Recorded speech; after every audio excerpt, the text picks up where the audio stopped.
Okay, so let's see if we can get these little old capacitors out of here without doing any more damage, huh?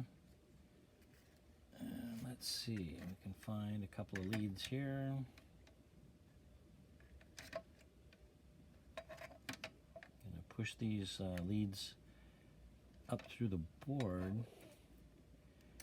kind of straighten them out a little bit, and then they sometimes, if they cooperate with me, they'll pop right out there.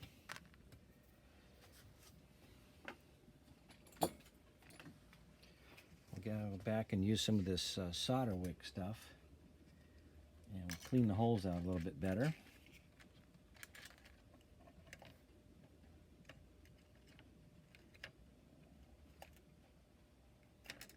That's nice. Okay. I had previously removed one down here also.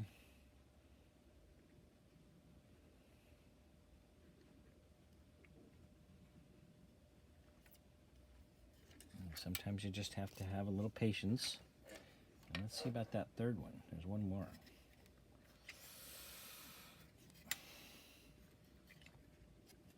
I think it's right in here. Yeah, I can see that lead moving.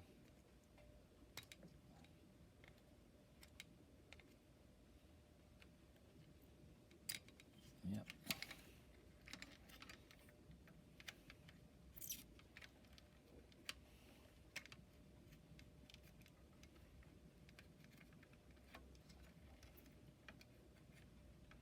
He's coming right out. There he is. Okay, another one came out. All right.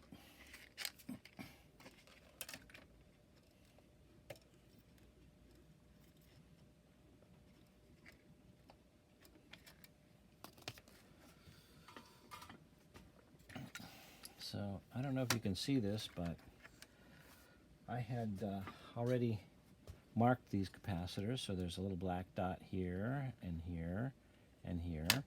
So I know which way is the polarity of this new one. The minus lead is marked there. Positive one is usually longer. It's kind of tradition, but not necessarily always the case. We'll poke these guys back in.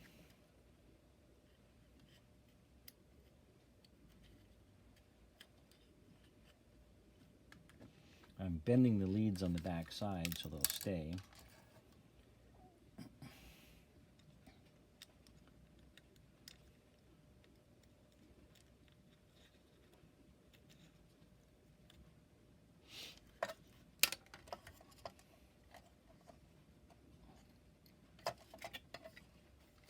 Okay, just turn this around. So now we're all set up to solder.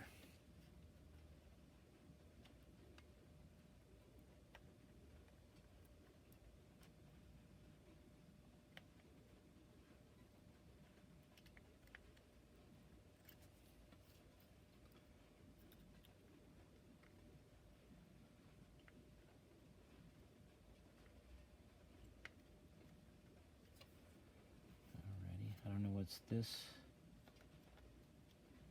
but it doesn't look good, so we're just going to touch it up while we're here. Okay, so now we'll trim all these leads back.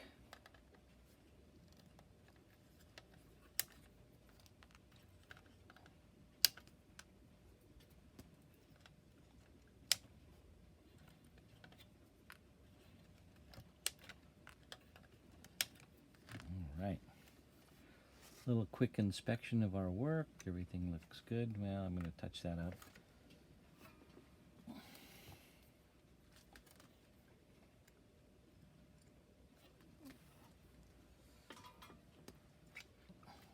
Okay, turn this over.